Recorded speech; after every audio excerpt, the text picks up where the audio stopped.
My name is Diane. I am 54 years old. For 20 years, my husband Mark and I built something we were both proud of, a small bakery on Main Street, the kind of place where regulars knew our names and our anniversary cake recipe from opening day. I never imagined I would need to search his truck. It started with something small. I was cleaning out the glove box, looking for a parking permit we'd misplaced, when my hand touched something tucked behind the manual. A phone. Not his usual one, an older model, scratched, the kind you'd buy quietly and pay for in cash. My chest tightened before I even turned it on. I sat in the driver's seat for a long moment, staring at the dark screen, telling myself it was probably nothing. A backup phone for work. A spare for emergencies. There were a dozen simple explanations, and I tried to believe every one of them. Then the screen lit up on its own. A message, just 3 words. Same time tomorrow? Signed only with a single letter. C. I felt something cold settle in my stomach. Mark and I didn't know anyone whose name started with C, not close enough for a message like that, late at night, with no last name attached. I told myself I was overreacting. 20 years of marriage teaches you to trust the person beside you, even when something feels wrong.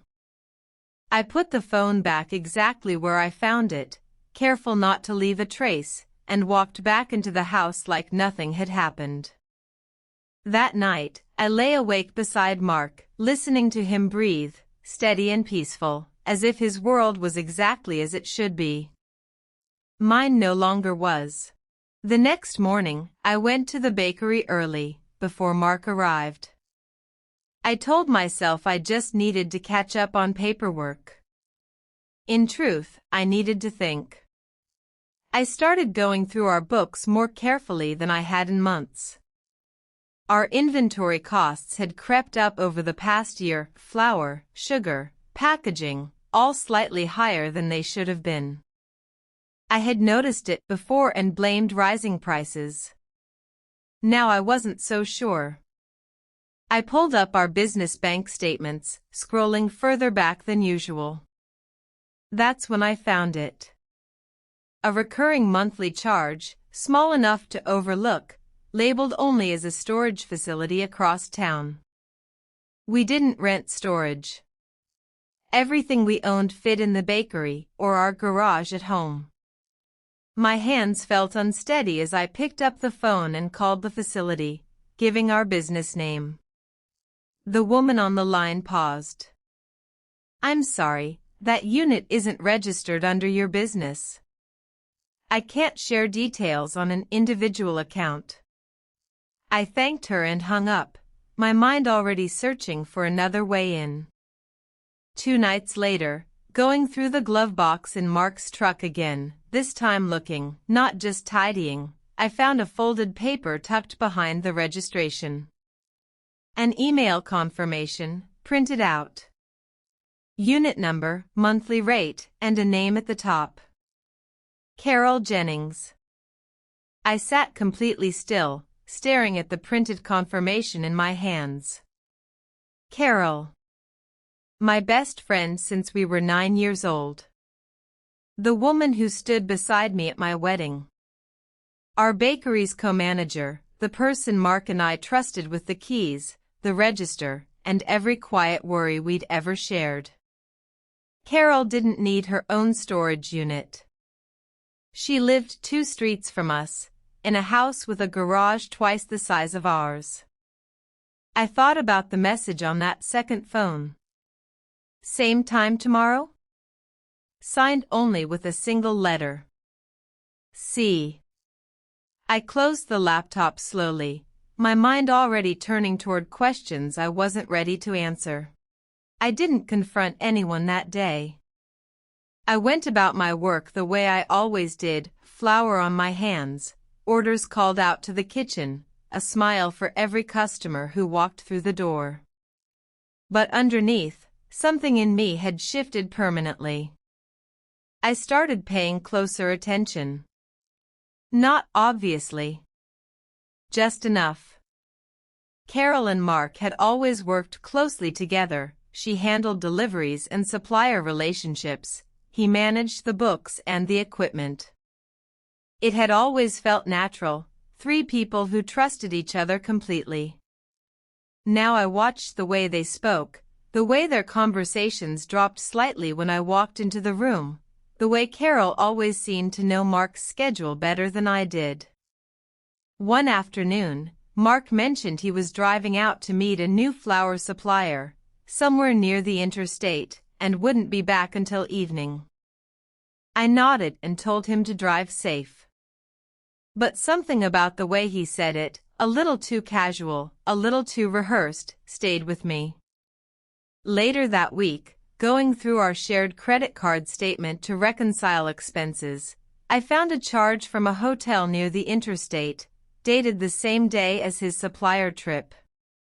The receipt showed room service for 2 glasses of wine, ordered in the middle of the afternoon. I stared at the paper for a long time. I thought back to Carol's schedule that same day.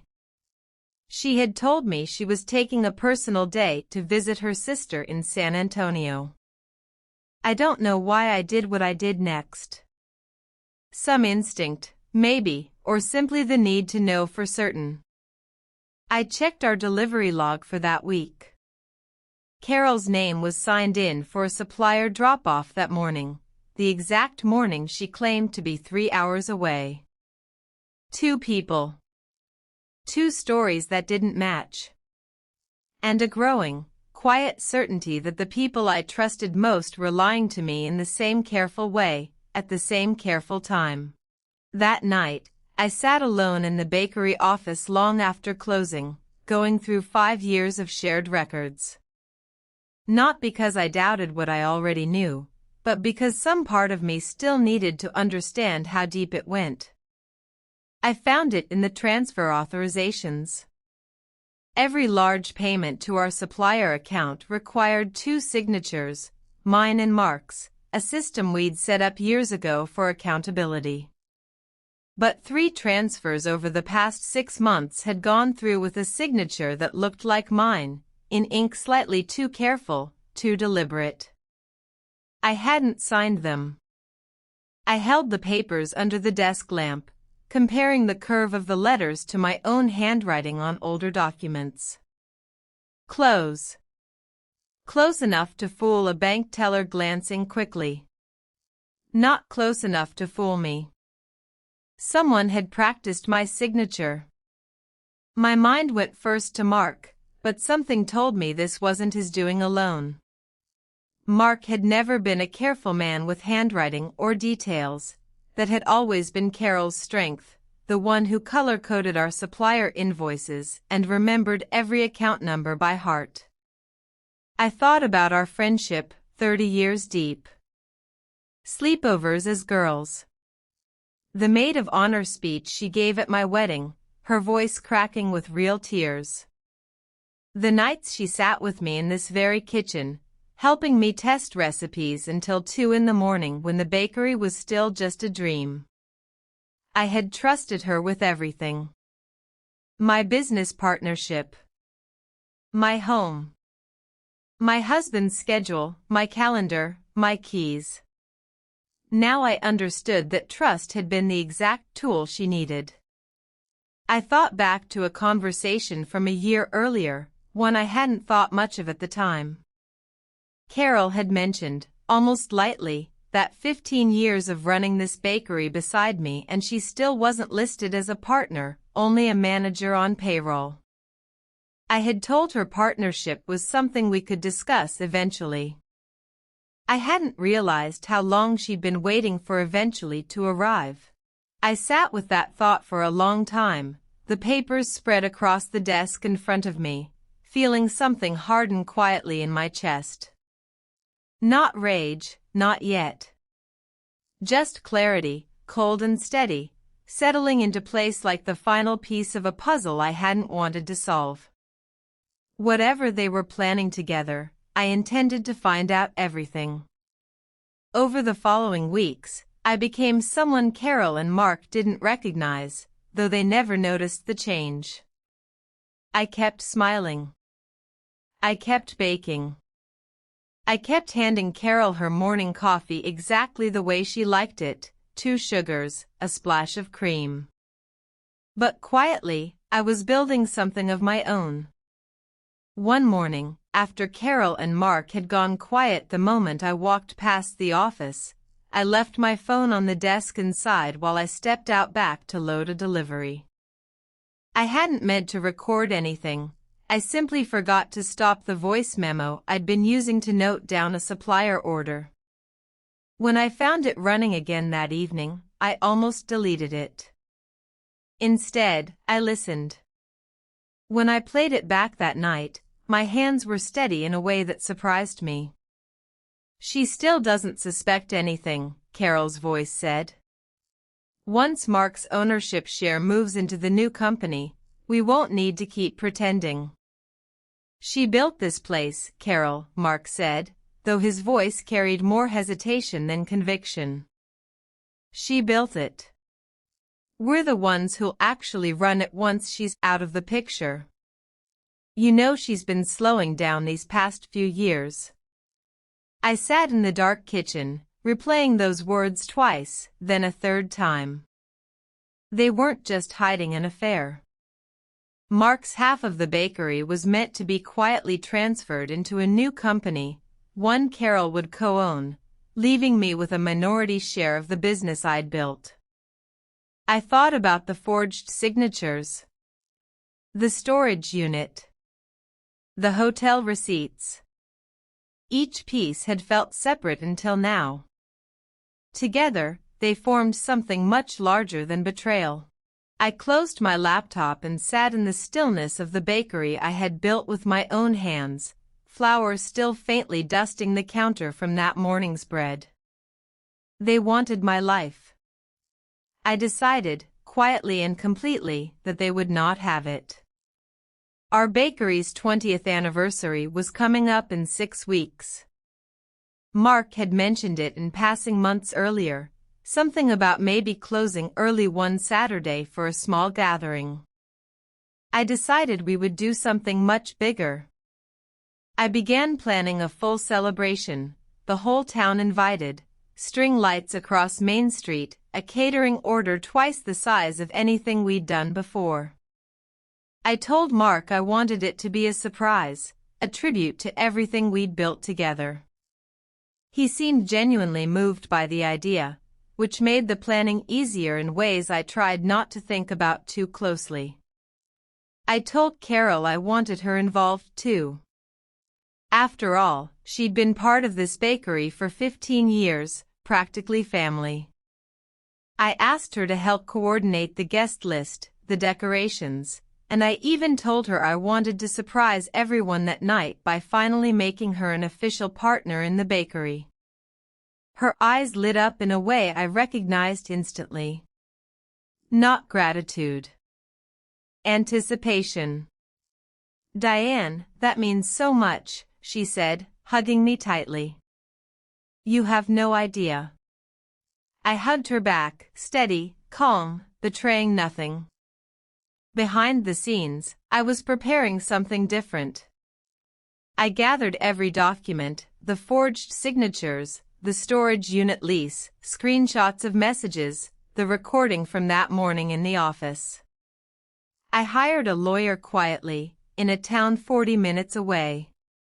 She had no connection to anyone we knew. After reviewing everything, she confirmed the transfer documents and signatures were exactly what I suspected. Every detail of that anniversary night would appear exactly as Mark and Carol expected. The lights, the toasts, the surprise ceremony they thought was in Carol's honor. Except the final surprise of the evening would not be the one they were anticipating. I counted down the days, baking bread every morning with steady hands, waiting for 20 years of trust to finally reach its true ending. The night of the anniversary, Main Street looked exactly as I'd imagined it. String lights stretched between the old oak trees outside the bakery, tables covered in white linen, the smell of fresh bread mixing with the evening air. Nearly the whole town had come. Neighbors, longtime customers, Mark's family, mine. Mark stood at the front with a glass raised, thanking everyone for 20 years of support, his arm resting warmly around my shoulder. I smiled the way I'd practiced smiling for weeks now, steady, convincing, giving nothing away. "And I want to take a moment," I said, once the applause settled, "to recognize someone who has been part of this bakery's story for 15 years. Carol stepped forward, cheeks flushed with pride, already glancing toward the small stage we'd set up near the entrance. "Carol," I continued, "you've been like family to me since we were 9 years old. I trusted you with everything, this business, my home, my husband's schedule. Tonight, I wanted to show everyone exactly how much that trust meant." I nodded toward the screen behind me, and the projector flickered to life.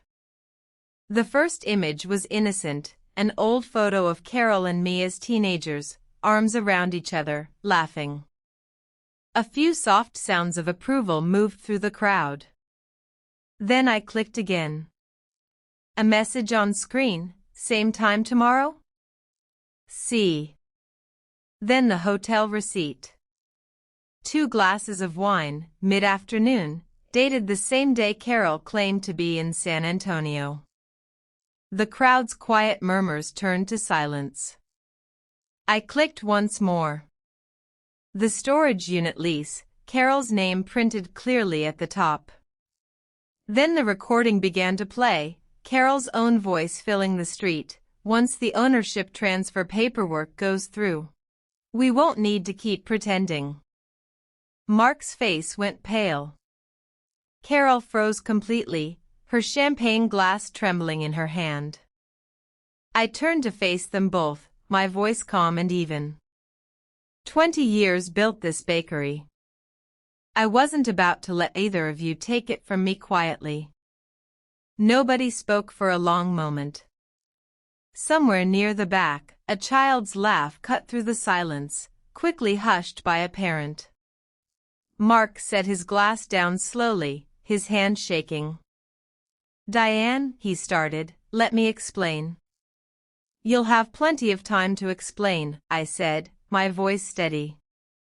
"To a lawyer. Not to me." Carol tried to step toward me, tears already forming. "Diane, please, we can talk about this privately." "We're well past private, Carol." I reached into my bag and placed 2 envelopes on the table beside the untouched anniversary cake. "Divorce papers, Mark. Already prepared, my lawyer is waiting for your signature. And Carol, legal action to stop the ownership transfer, along with repayment terms for what you tried to take from this business." My father-in-law, standing near the front, lowered his head. My own mother reached for my hand, gripping it tightly, saying nothing, needing to say nothing. For one brief moment, looking at Carol's stricken face, I saw the 9-year-old girl who used to braid my hair on her porch steps, not the woman standing in front of me now. Then I let the image go. The Carol I'd trusted for 30 years had never really needed to exist for any of this to happen. Carol didn't sign that night. But 3 days later, facing the recording, the documents, and a lawyer who made the alternative very clear, she did. Mark moved out within the month. He tried calling a few times after the divorce was final. I let those calls go to voicemail, then eventually stopped listening to them at all. For years later, the bakery is mine alone, fully, legally, completely. I hired a new co-manager, a quiet, steady woman named Renata, who has never once made me question where her loyalty lies. We opened a second location this spring, 3 towns over, with a small plaque by the door, 25 years, and still rising. Some mornings, kneading dough before sunrise, I still think about the years I didn't know the truth. But I don't carry anger anymore. Just quiet certainty. I built this life once with people who didn't deserve it. I've built it again, stronger, with my own 2 hands, and this time, I know exactly who stands beside me.